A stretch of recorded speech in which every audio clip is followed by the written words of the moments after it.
بسم الله الحمد لله والصلاة والسلام على رسول الله وعلى آله وصحبه ومن والاه. رب اشرح لي صدري ويسر لي أمري واحلل عقدة من لساني يفقهوا قولي. We are studying the book Al-Tasfiyah Al-Tarbiyah. We are in class number 7, inshallah, and we are in the Hijri date of on the 12th of Rabee al-Thani. And inshallah 1445 on the date of 1445, which is the 26th of October 2023. And inshallah we'll continue on the book. We are on page number 39.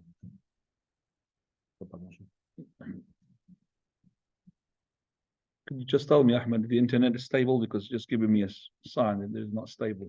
Don't have internet in the masjid, do we? No. Okay, at the moment it's.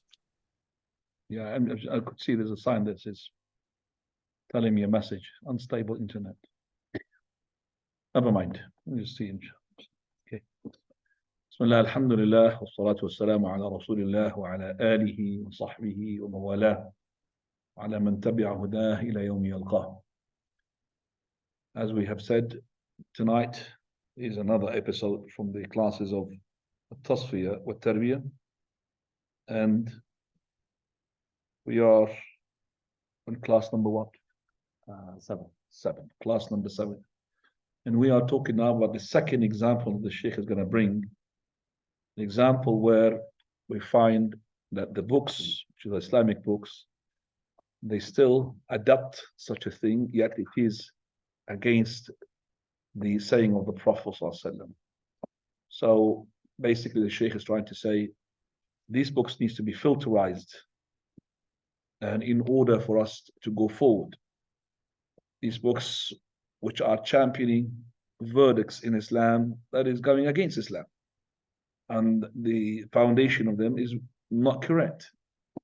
So the first example we had given, if you remember, where we have the Hanafi books still have the permissibility to drink the intoxicant drink as long as it does not intoxicate you, as long as it not gets you drunk. So we said the wine, if you remember, from other than the grapes is to be halal as long as it does not get you drunk. And we have proved that this is wrong and that should be corrected in the books. The Shaykh Al-Albani is going to give you another example, and this is the example we're going to start on page number 39 in your English book. Another example out there is with respect to marriage, which is still in force today amongst the laws which are termed as personal statutes.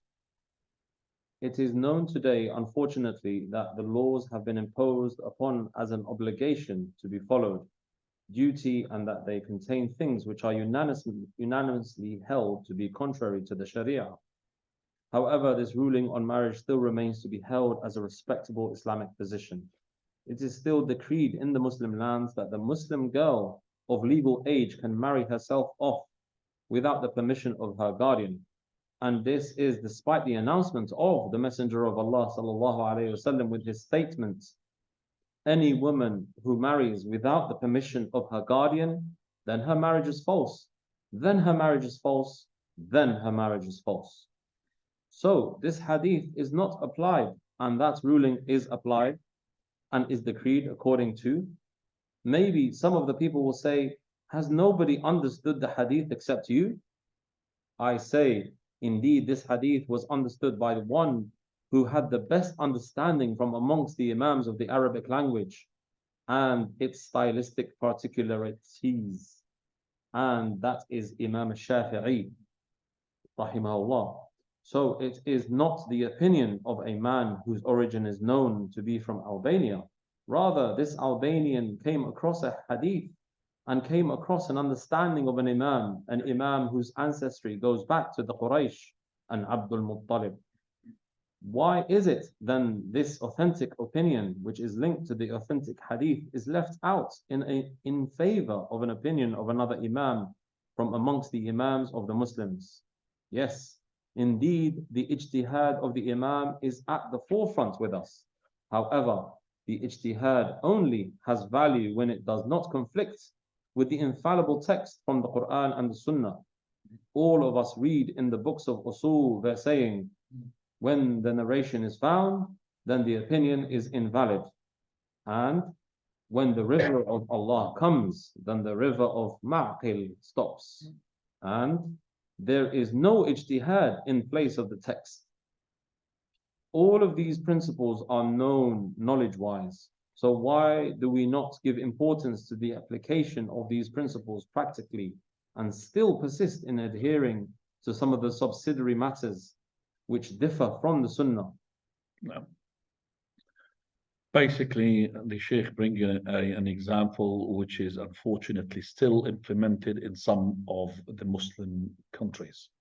Not all the countries adopt such a thing, and that is a woman, when she reaches her age of puberty, she's allowed to marry herself off without the presence of wali. And what is wali? Okay, there's wilaya here. What is wilaya? Wilaya, we have the wilaya, which is the general wilaya and the specific wilaya, or the private wilaya.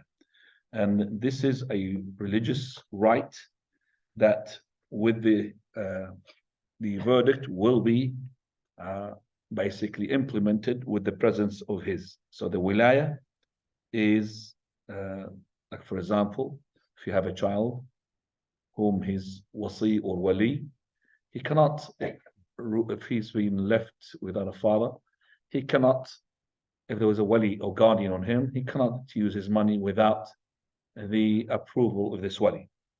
Now the wilaya here, which is we're talking about, is the wilaya which is al-khassa, the specific, which is the wilaya upon the self and upon the property. And here what is meant is the wilaya which is upon the person's self to go ahead with this marriage.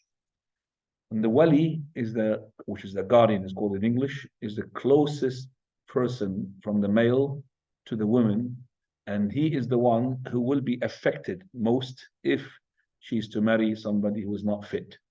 So he's the closest male relative to the woman whom he will be affected the most if she was to marry somebody who is not fit. So the wilaya is according to the inheritance, who's closer to the person when he dies. So we know that now that the father of the woman is the number one wali. And if the father is not present, then the grandfather will take over. And if the grandfather or that type of lineage, father, grandfather is not there, then it goes to the brother or the son if she was married to somebody else and she had a son, and then he becomes the wali.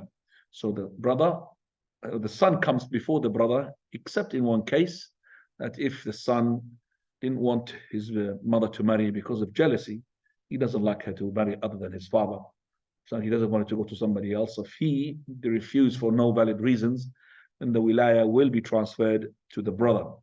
So it is the father, the grandfather, and then the son, and then the son, then the brother. But the son and the brother, if they clash, then the brother will take over. Sorry, the brother will take over, yes, because the son, as I said, he might not get his mother married because of jealousy. And the wilaya has conditions. Condition number one is that this person has to be male. Condition number two, he has to be sane. He cannot be for insane. Condition number three, he has to be an adult. So it cannot be a person who's not an adult. So if her son is not an adult, he cannot take the wilaya. Number four, he has to be a Muslim. So if her father or her brother is not Muslim, then there is no wilaya for them upon this woman. And also it has to be a male.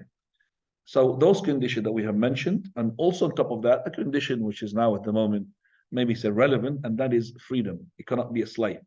So he has to be free, and he has to be a Muslim, he needs to be sane, he needs to be an adult, and he needs to be male. Those are the 5 conditions.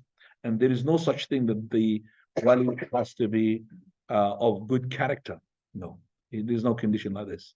Meaning, it's not like the witness. The wali, if her father, let's say, she's got a father, and she's got a son, and she's got a brother. The father is the wali. So let's say you say, well, the father is not refusing, and basically he is a person he drinks. The wilayah is still his. It cannot be transferred from him, even if he's a drunkard, as long as he's a Muslim. So the condition of being pious or of good character is not there. If the judge saw that this father is not accepting the marriage for no valid reason, and he would negotiate with him, then he has the right to bypass this wilayah to, let's say, her son or her brother. But just like because he's not implementing not committed to the deen, it is not, something that you could just waive out the wilayah of this father. So remember that piety or good character is not one of those conditions. As I said, not all the countries implement such issue. For example, in my country, in Jordan, the wali presence is a condition. No way that the woman, she would be able to marry herself off without acceptance of her wali. So if the father did not accept to get her married because of invalid reasons, because of not religious reasons, then the judge, he will have the right to take the wilayah himself if there is nobody there to pass it to, like for example, the grandfather or the son or the brother. And the Sheikh Al-Albani is talking about Syria, because he was from Syria. And this, remember, the lecture is on Amman in Jordan. In Syria, they implement the law which says that the woman, if she reaches her puberty, she's allowed to marry herself off without the presence of the wali. And they have taken this from some books of the fiqh. That's why Sheikh Al-Albani said these books need to be filterized. And that is well-known madhabs called the madhab al-Hanafi. Hanafi madhab, if you go to a masjid, some of the masajid, they don't even have in the marriage contract a space for the wali. Then it's not really important. So they don't even give him any sort of credits, nothing. So the woman could just go there and marry herself off, just bring the brother, girlfriend, boyfriend, without the approval of the wali. And the Hanafi madhab, based upon Abu Hanifa's opinion. And that opinion is not going and synchronizing with the hadith of the Prophet ﷺ. So he says here, the Shaykh Al-Albani, where are the principles that we say all the time, that if there is an ijtihad of an imam that contradicts a hadith of the Prophet of Allah, we forget about the ijtihad of the imam. He will be rewarded for his ijtihad because he got a reason why he said that. Maybe he did not have the correct hadith. Remember the thing that we talked about about the wine, intoxicant drink. Same thing he implemented as well here.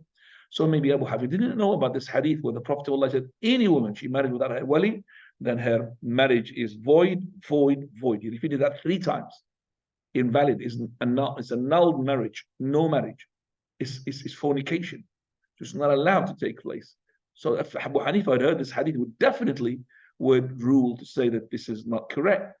Yet Abu Hanifa, we know him that if the wali had seen the daughter of his, let's say, the one whom he's guarding off, that this husband of hers is not fit, he has the right to dissolve the marriage. SubhanAllah. So it's not important to be there, or I would say his approval is not important to be there, yet his disapproval is important. I mean, how can it be? So he says the wali has the right to dissolve the marriage if she has married somebody who is not of good character, for example. He has the right to dissolve the marriage. And that, as I said, it contradicts the principle. So if you are allowing him to dissolve, but you're not giving him any weight when it comes to the approval of his for marriage to go ahead, that contradicts. What are the reasons that Abu Hanifa rahimahullah had said that the woman, if she's an adult, she could marry herself off without a wali? It's because he didn't have that hadith, which is the Prophet ﷺ. He said that any woman, she marries herself off without a wali, her marriage is void 3 times. He didn't have the hadith. And he had some ayat. For example, the ayah that he had used, which is against it. Allah subhanahu wa ta'ala, he says in Surah Al-Baqarah, فَلَا تَعْضُلُوهُنْ. Do not be an obstacle for them أَن يَنْكِحْنَ أَزْوَاجَهُنْ, to remarry their husband whom they've been divorced from. So her husband divorced her, still the first or the second time. She wants to go back to him. Don't be an obstacle to marry, to make them to marry their husbands. فَلَا تَعْبُرُونَ. So they say, well, you see, the woman, she's allowed to marry herself. But here, the proof is against him. Why? Because he's saying, do not be an obstacle. So that means the wali can be an obstacle for this woman to marry or remarry her husband back again. So فَلَا تَعْبُرُهُنْ. And that's why Imam Shafi'i said, this is the most explicit ayah to say that the wali approval is important. Otherwise, there will be no weight for his disapproval, for it being an obstacle. Because if his opinion or approval is not to be taken into consideration, so what is the point of ayah saying, don't be an obstacle? You can't be an obstacle because his approval is not what? Hasn't got any weight. So Imam Shafi'i, this is a very explicit ayah to say that the presence of the wali and his approval is important. Because if it's not important, so the ayah is speaking about nonsense.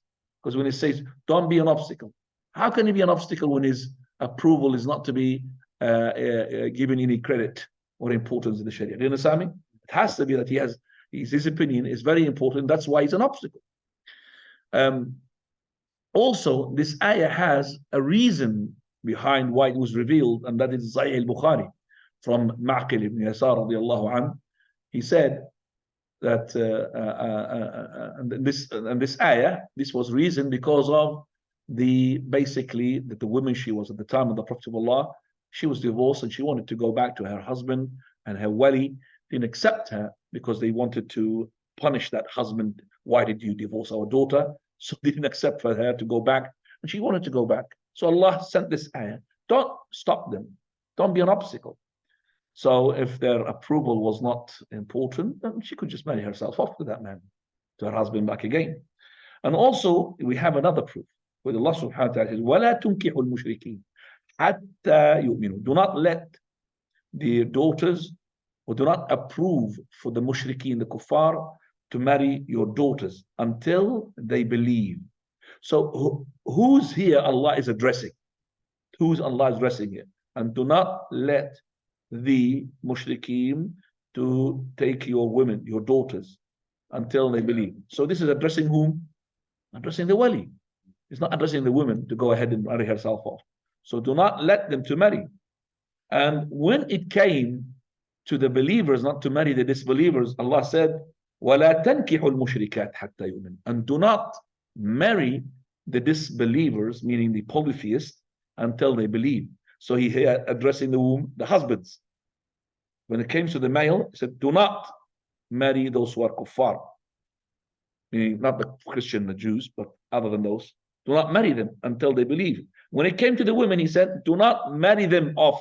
So he's still speaking to the males, which is the guardian. Don't marry your women to marry those who are disbelievers until they believe. The Prophet of Allah said, لا نكاح إلا بولي. Clear hadith. There is no nikah without a wali.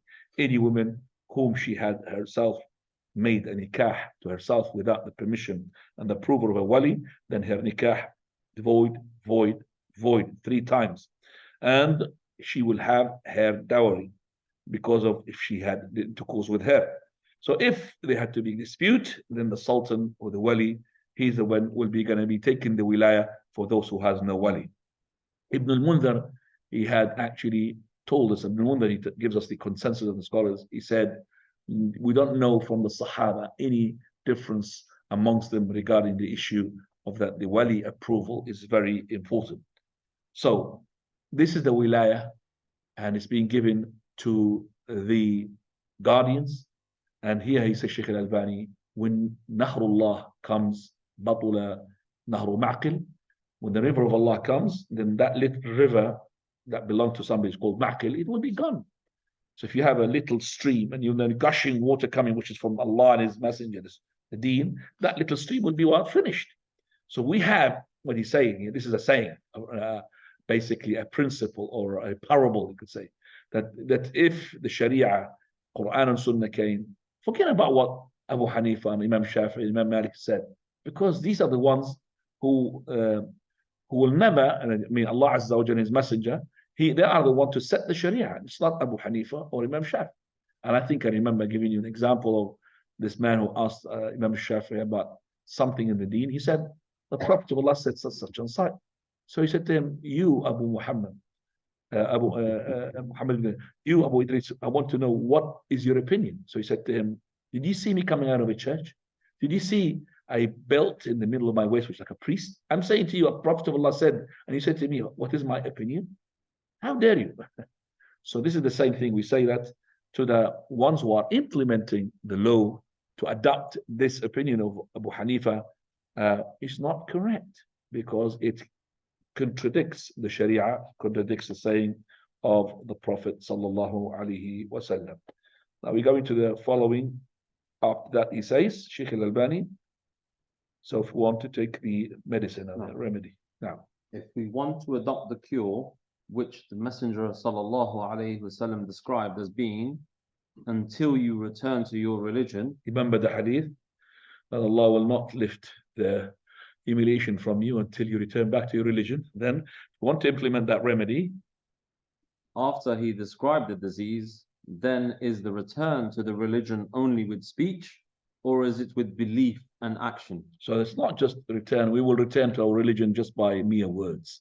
We have to do it with what we believe and also with the actions. So we have to change these things now. Indeed, many from amongst the Muslims bear witness that none has the right to be worshipped except Allah, Look at the Shahada, and that Muhammad sallallahu alaihi wasallam is the messenger of Allah. But do not undertake the requirements of these two testimonies. And this is a long discussion. That's a long discussion, so it will be an Aqidah issue, but they are not implementing what the Shahada implies now. So many from the Muslims today, even those who are counted as being from the guides to the right way, do not give La ilaha illallah its due right of explanation. They say La ilaha illallah, there is no creator but Allah, there is no provider but Allah. But that's Tawheed al-Rububiyyah. They don't talk about the Tawheed al-Uluhiyyah or Tawheed al-Asma' al-Sifat, that there is none worthy of worship except for Allah alone. We find people who say La ilaha illallah, but you put ta'weez. Say La ilaha illallah, they put talisman. Say they put La ilaha illallah and they put charms. Put La ilaha illallah and they do things which contradicts with La ilaha illallah. They go to the soothsayer, to the sorcerer. All of that contradicts La ilaha illallah. Now, indeed, many from amongst the Muslim youth and the Muslim writers have become aware of this. And that is that the right of this testimony is that all sovereignty belongs to Allah. Yes, I want to say it clearly. Indeed, the Muslim youth and the Muslim writers have become aware of this reality today. And that is that the sovereignty belongs to Allah alone, and that the domination of the earthly laws and dependence on the earthly laws mean the man-made laws? No. And the dependence on them to solve the problems existing today. Negate the existence. No, when you say today, you have ended a sentence. Actually, it's linked to the following sentence. On them to solve the problems existing today, negate the existence of the sovereignty of Allah Azza wa Jal. However, I see that many of those writers are not in harmony with the dangerous awareness which they have become aware of, and that is the existence of the sovereignty of Allah. And the sovereignty of Allah is the sovereignty of the Quran and the Sunnah. So if they are, these youth, caring about implementing the laws of Allah, which they could see that the laws of Allah are not being implemented, what is the laws of Allah here? Is to follow the Quran and the Sunnah.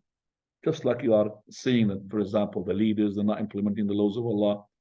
But your books, the one you depend upon, they're not implementing the laws of Allah. There are things there that contradict the Sharia.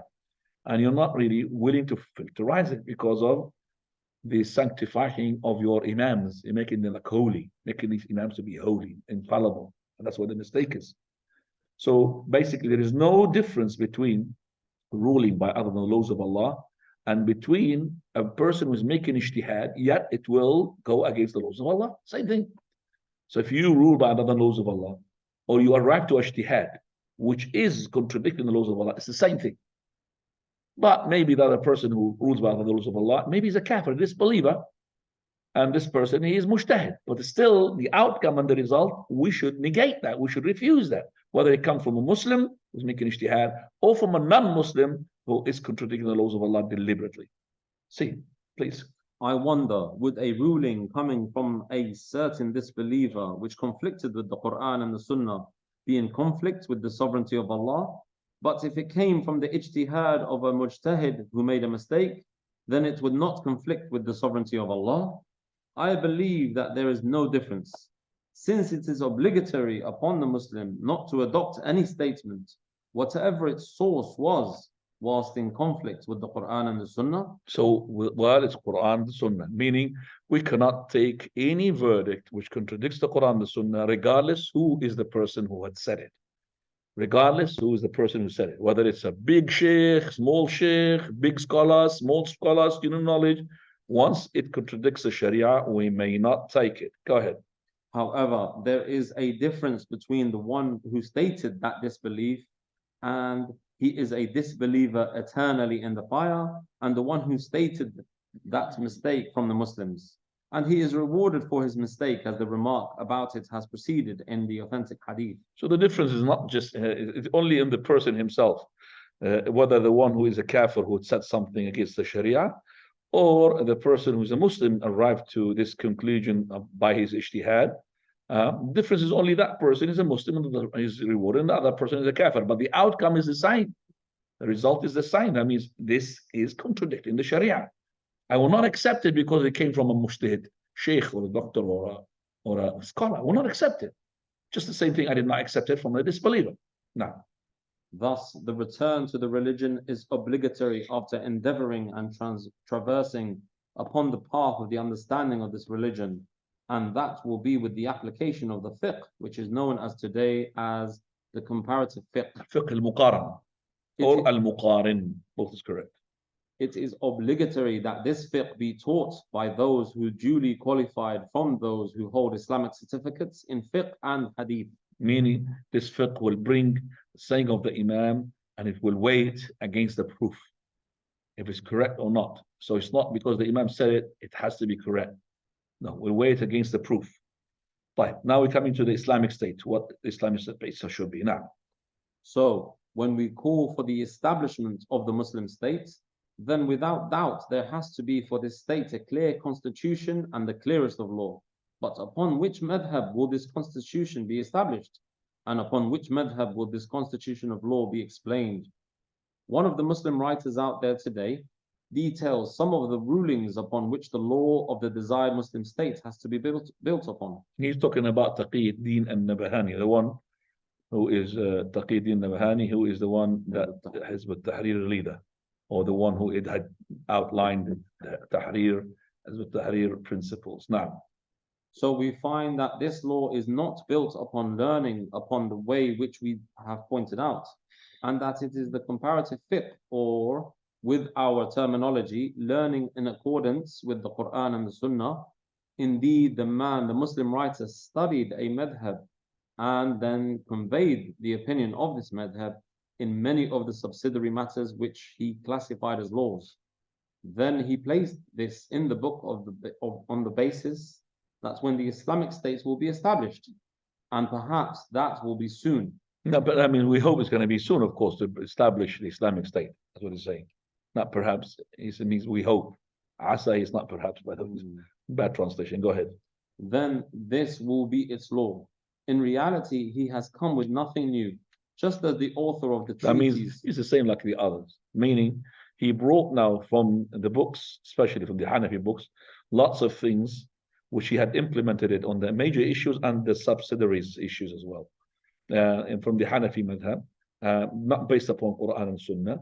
So he's not really coming with something new. It's the same like the other writers, like the one who you talked about, and that is Muhammad al-Hamid al-Hamawi, when he wrote a booklet called Al-Qawlu fil Musakkira. Go on. In reality, he has come with nothing new, just as the author of the treatise Intoxicating Drinks came with nothing new. And the new thing which we want is that we instruct the Muslims. However, lest it is said, indeed, another statement is authentic, which another Imam has adopted because it is supported by the Sunnah.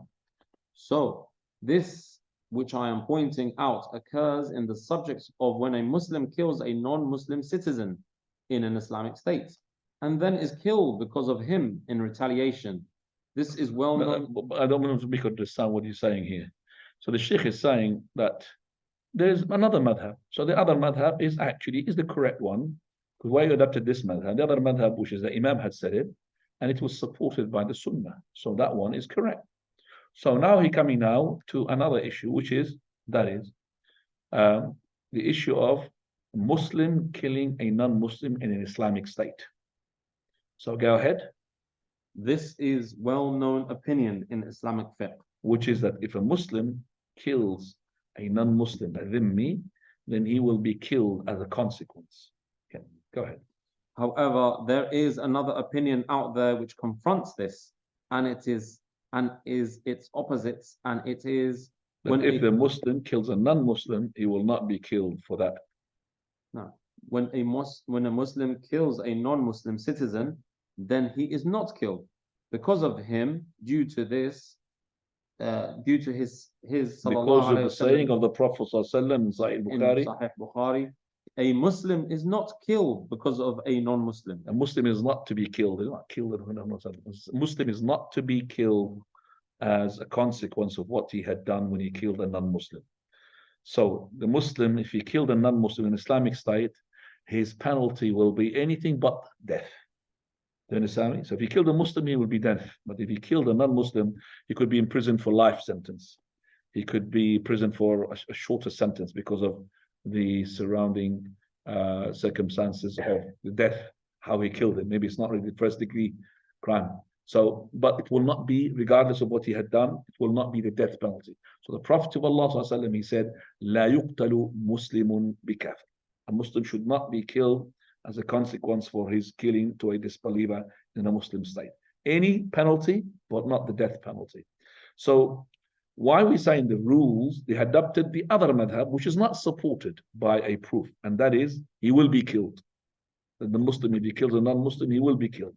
But this is not supported by a proof. It's a saying of the scholars, one of the sayings of the scholars.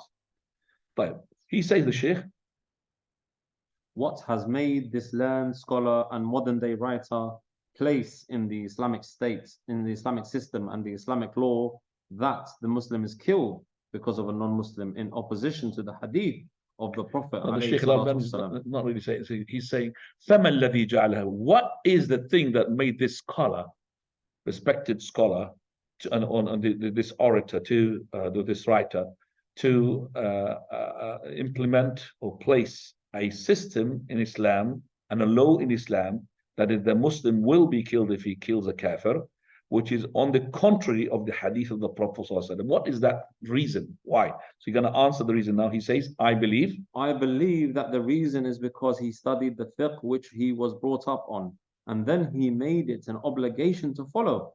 So is this the return to the religion? So is this the return that Allah's Messenger said to us, that you will not be able to lift this humiliation imposed upon you by Allah Azza wa Jal, except if you go back to your religion? Is this the return to religion? Is that to return to a saying that you brought up onto, and a school of thought that you have abided yourself with all your life, without looking at the proof from the Quran and the Sunnah? Is this the way to return the religion? I'm asking, is this the way to return the religion? No, it's not. No.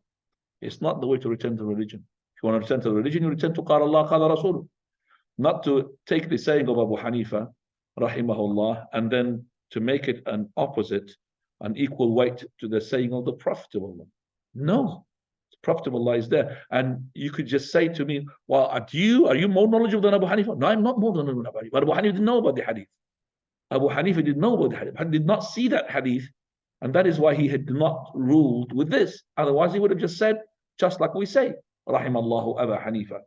And when we say Abu Hanifa is wrong, we're not condemning Abu Hanifa, because he's a mujtahid, and he will be fluctuating between double reward or one reward. Double reward if he hits the target, it's correct verdict, and one reward if he's wrong. Now, indeed, the religion says a Muslim is not killed because of a non-Muslim, but the madhab says the Muslim is not to be having the penalty of death if he kills a non-Muslim. Okay, but the madhab says he is killed because of him. Likewise, the writer himself says about the same subject, if a Muslim kills a non-Muslim citizen by mistake, then what is his blood money? His blood money is the same blood money if he killed a Muslim, This is what the law says in accordance with the madhab which it relies upon. Whilst the Messenger of Allah sallallahu alaihi wasallam said, the blood money of a non-Muslim is half the blood money of a Muslim. Thus, do we then take on this law or that statement which opposes it? And there are many other examples out there similar to this. And I believe here there's a writer as well, it could be the Sheikh talking about him, and that is Muhammad al-Ghazali, not Abu Hamid al-Ghazali. Muhammad al-Ghazali, Egyptian, who had written Fiqh al-Sirah, and the Sheikh al-Albani had made a check-in on that book. In this person, he, in his last, you could say, portion of his life, he had adopted such a thing. And I remember him saying, you are telling me that if just like let's say, a person who is a Muslim, he doesn't carry any weight, let's say he's a rubbish collector, go and kills a American engineer, and then we're not going to kill that person because of that? Subhanallah. So Shaykh al-Albani, when he heard about this fatwa, he said, this is fatwa from America, it's American fatwa. It's not based upon Qala Allah, Qala Rasul. Prophet, he said, this is, you could punish him by anything, but not the death penalty. And also, he had made the blood money to be paid if a Muslim kills a non-Muslim equivalent to the blood money of a Muslim, which is not correct. Because the hadith, he says, diyatu aql al-kafir, the blood money of the disbelievers to be killed is the half of the blood money when a Muslim is to be killed. So why is it that we are keeping a close eye from the hadith of the Prophet ﷺ? Go ahead. Thus, do we then take on this law or that statement which opposes it? And there are many other examples out there similar to this. The return to the religion is the return to the Quran and the Sunnah. That is the religion according to the consensus of the Imams, and that is what is the protection from deviation and falling into misguidance. Due to that, he alayhi salatu wassalam said, I have left amongst you two things, which if you adhere to, you will never go astray. The book of Allah and my Sunnah. They will not become separated until they return back to me at the pool. The pool, Al-Hawd, is the pool which is every prophet on the day of the Rashi will have a pool by which his followers will drink from. And this is what we need because of the sun so close to us, we're sweating, dehydrated, we need to drink. And the biggest pool out of the pools of the prophets is the pool of the Prophet Muhammad sallallahu alaihi wasallam, where it's got cups as many as the stars, as the Prophet of Allah said. And the pool in terms of sweetness is sweeter than the honey. It's like really gonna quench your thirst. It's the best of water. It is like the length has been mentioned as a month distance of walking. So it's a big pool and it's standing out from the pools of each prophet. And that's the Prophet ﷺ will be there to push away those who are not from his followers. So if another person from another prophet, you want to come to there, he said, no, it's not yours. You have to go to your prophet. Each one has to go to his prophet. And the Prophet ﷺ, he would recognize his ummah by the following, because the companions said, how did you recognize the Messenger of Allah? You're talking about lots of people, and that lots of people at that time, it's more than lots of people. How do you recognize it? He said, do you think that the person who owns horses, which are black completely, and he has some horses distinguished with white forelocks, that means the four legs of the animal, it's got what? Like a strip of white in them. Do you think that it will be difficult for that man to spot these horses? He said, no, Messenger of Allah, it will be easy. He said, the same thing for me. I will be able to spot you in the day of resurrection, just like black horses, and amongst you, those ones who are having this whiteness of the wudu. So the ones who make the wudu and do the prayer, these are the ones who will be drinking, because this wudu will make your limbs shining. So the Prophet ﷺ would see you straight away and will spot you. And he would say, come, this is my pool. You come from. But some of them, they will be taken away. So the Prophet ﷺ would see them with white forelocks, and he wants to take them, but they will be taken away by the angels. And he would say, Messenger of Allah, they are my ummah. He said, no, you don't know what they did after you, Messenger of Allah. You don't know what they did after you. So those are the ones who could be from Ahlul Bid'ah, the ones who denounce their religion later on, the ones who are hypocrites, show that they are making wudu, but they're not, or making salah, but they're not. So the people of innovation will not drink they will be prevented. Maybe they will drink later on, but they will not drink at the first time. Okay, so they will not drink. And those who are coming from other prophets, they will be as well deflected by the prophet. Like, go to your prophet, and follow his. Because as I said, the pool of the Prophet of Allah Muhammad is the biggest and the most sweetest, and everybody he wants it. Now, imagine that you are really thirsty and you see a small lake which is not really clean, and you want a big, massive lake shining. Which one are you going to go to? One which is big lakes and shining, nice water. That's the one you're going to be heading towards it. Now, so we have given some of the examples which make it obligatory upon the people of knowledge today to return to the understanding of the religion by way of its two aforementioned foundations, the Quran and the Sunnah. This is so that the Muslims do not fall into making lawful what Allah has made forbidden, being deluded into thinking that it is from what Allah has made permissible. And now my final word around the return to the religion. If we want honor from Allah, the Blessed, the Most High, and that He lifts the humiliation from us and helps us against the enemy, then it is not simply sufficient for that in what we have pointed out. It is not sufficient just to know the obligation of correcting the concepts and removing the opinions which have misinterpreted the proofs. So it's not enough just to do the filterization, which we have said that is to clean these books from those opinions, but there is from the proofs of the Sharia amongst the people of knowledge and the specialist fiqh. Rather, there is something else out there which is very important. And that's called Al-Tarbiyah, cultivation, bringing up. And it is the essence of correcting the concepts. Indeed, it is action. Knowledge is the vehicle for action. And when a person learns and his knowledge is absolutely clear, then he does, and then he does not act upon it, then it is extremely obvious that this knowledge will not bear any fruits. Thus, it is necessary that the action be linked with this knowledge. So, for example, when we have the Jews, they had the knowledge, but they did not implement it. And the Christian, they implemented knowledge, but the knowledge was not correct knowledge, the opposite. So, now, it is obligatory upon the people of knowledge that they assume responsibility for the Tarbiyah, cultivation of the new Muslim generation in light of what has been established from the Quran and the Sunnah.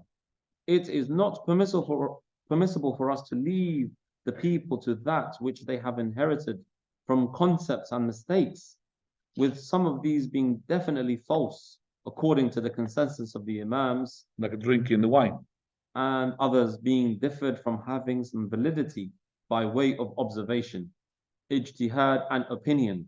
And some of this ijtihad and opinion is in conflict with the Sunnah.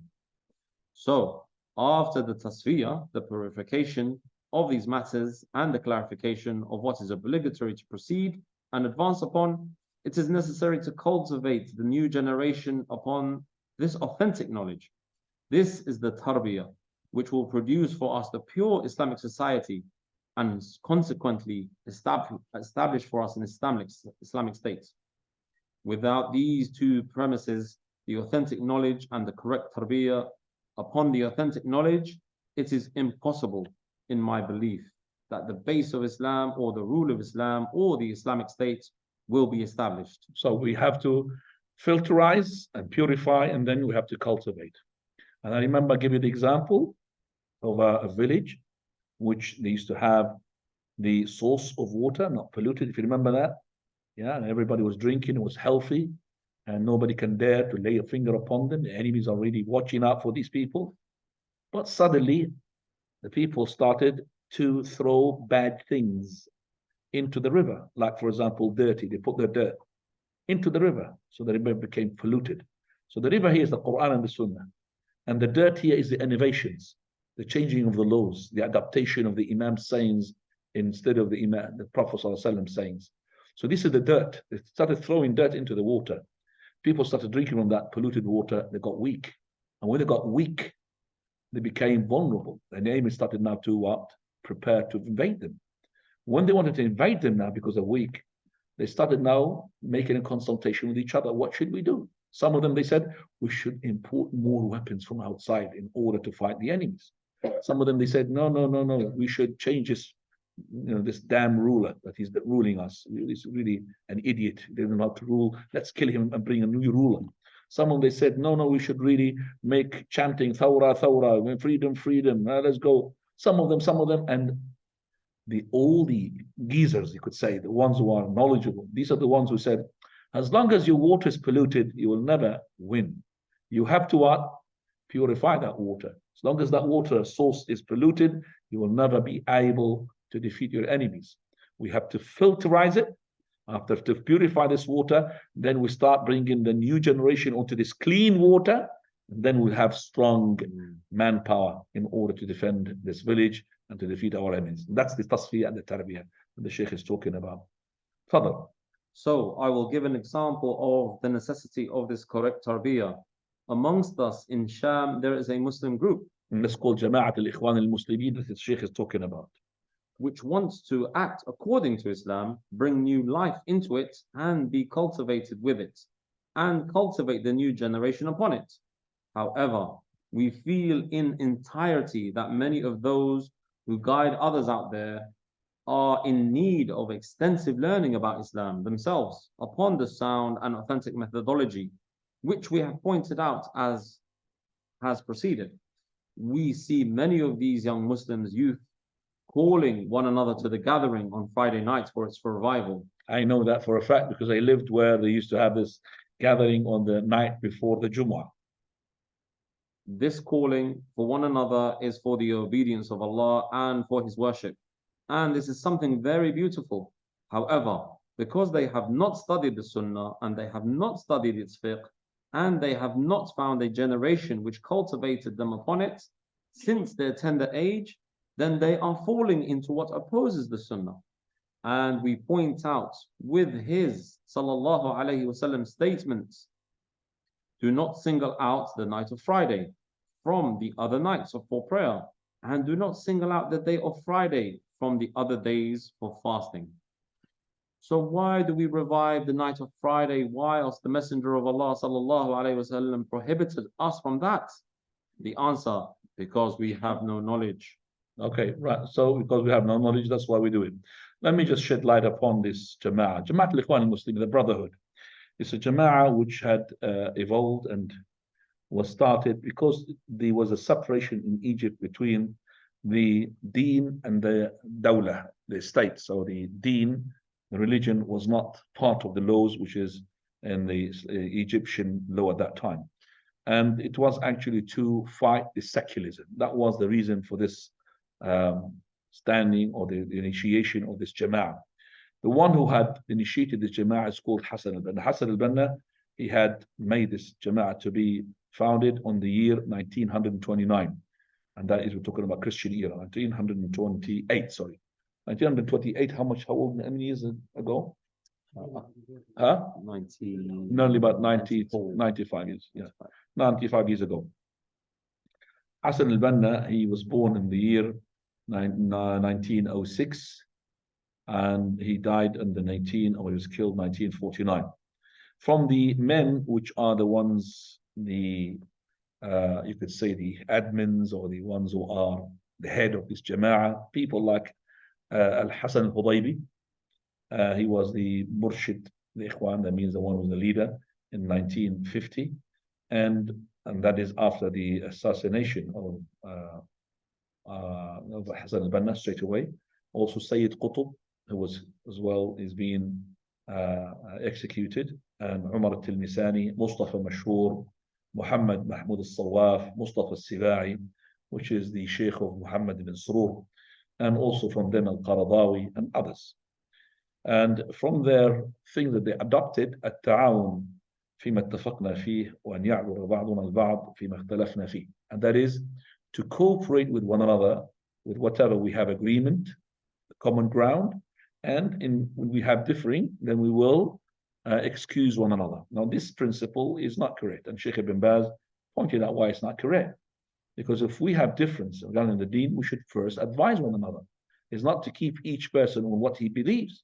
That means we're going to just say to the Hanafi, no problem, keep drinking the wine as long as it does not give you drunk, because it's one of the opinions of the madhab.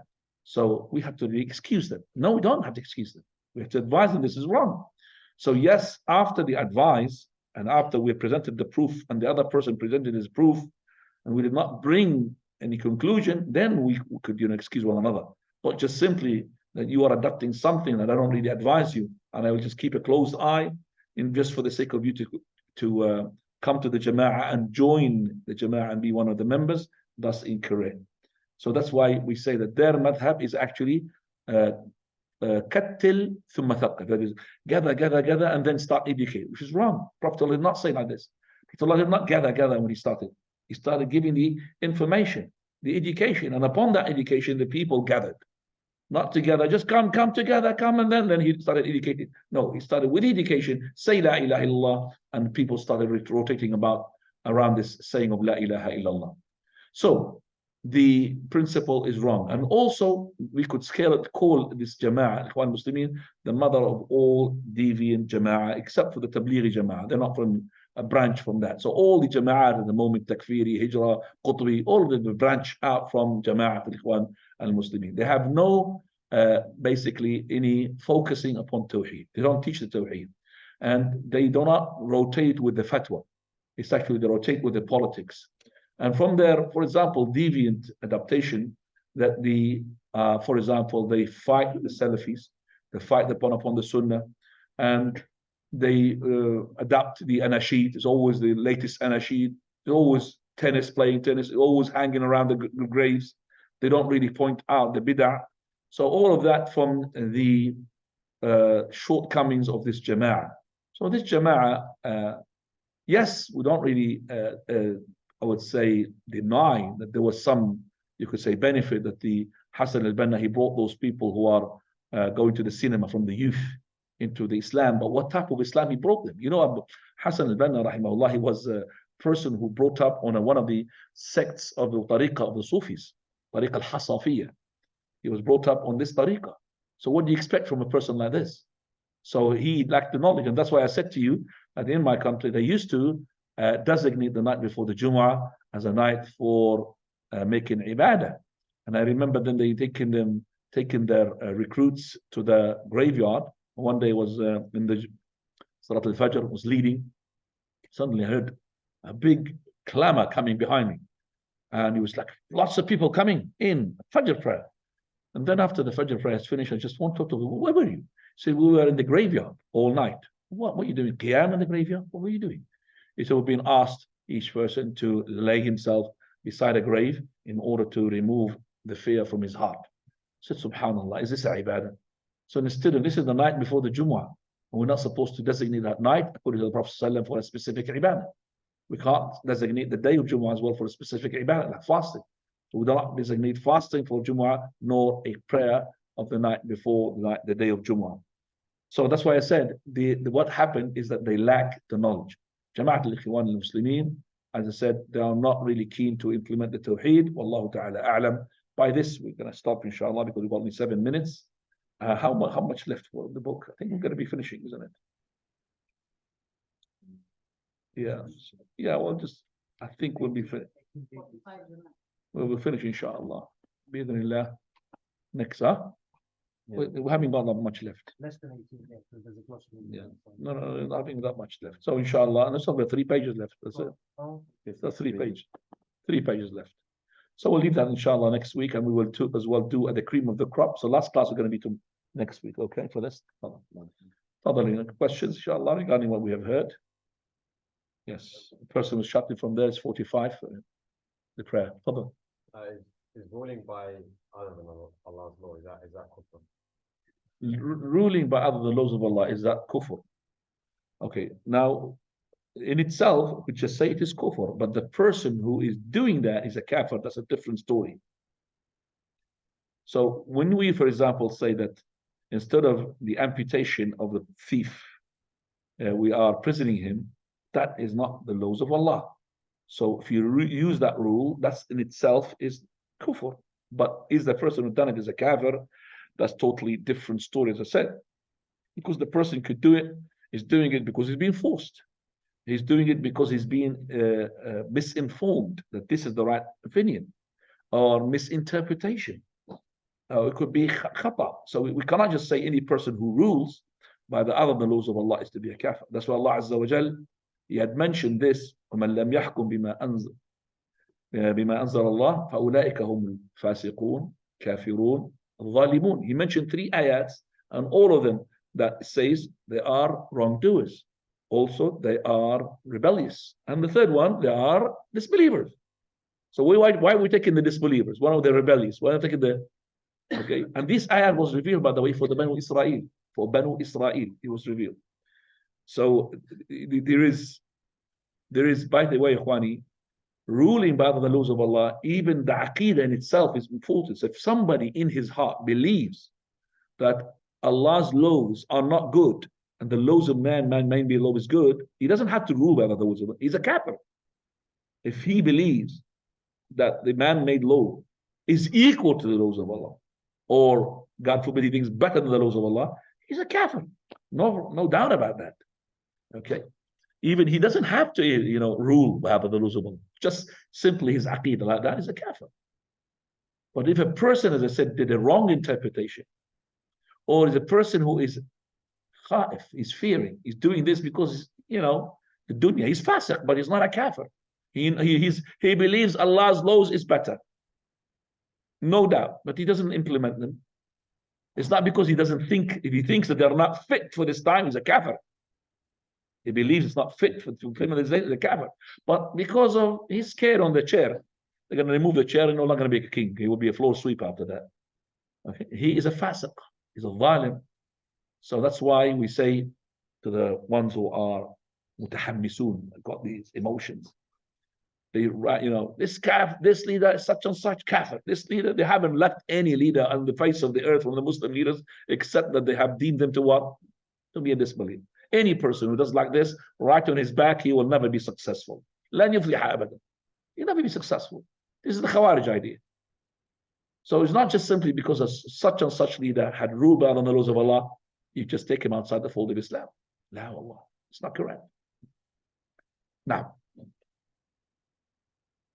Prophet ﷺ, he said, the knots of Islam will be loosened knot by a knot.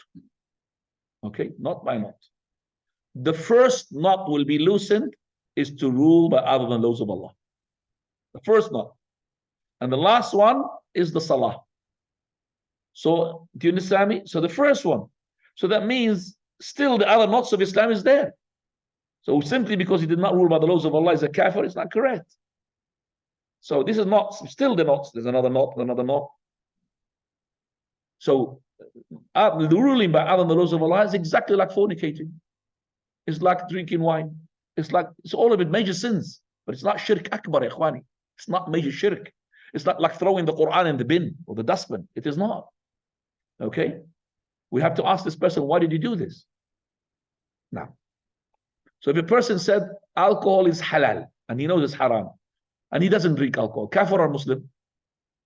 I'm asking ikhwani. A person who said alcohol is halal, he knows it's haram. And he says halal, akhi. And he does not drink alcohol. He said, I don't drink. It's not good. Kafir or kafir? Kafir 100%. تفضل. يلا مان. مالي ناصر؟ لا لا أخا. تفضل. So going back to marriage, what is the ruling for reverts? The sisters that have come in, none of them family are Muslim yet. The revert sister, her wali is the imam, the person who's taken over for the marriage. That's her imam, her wali. So it doesn't need to be a judge, Judge, well, in the Islamic country, it will be a judge, but here there's no judge. It's just the imam. Inshallah, she'll take him, and she could change her wali if she wishes. If she saw that this wali is not good, so she will take the wali. Here is just to make sure that the marriage is to take place according to the Sharia. It's not for him to go and speak to her on her own. He's not her father. Okay? And if she sees that this person is not actually doing her good, she could change him to a different wali. Now, وسبحانك اللهم بحمدك أشهد أن لا إله إلا أنت أستغفرك وأتوب إليك. We have a prayer, Akhwani. That's what.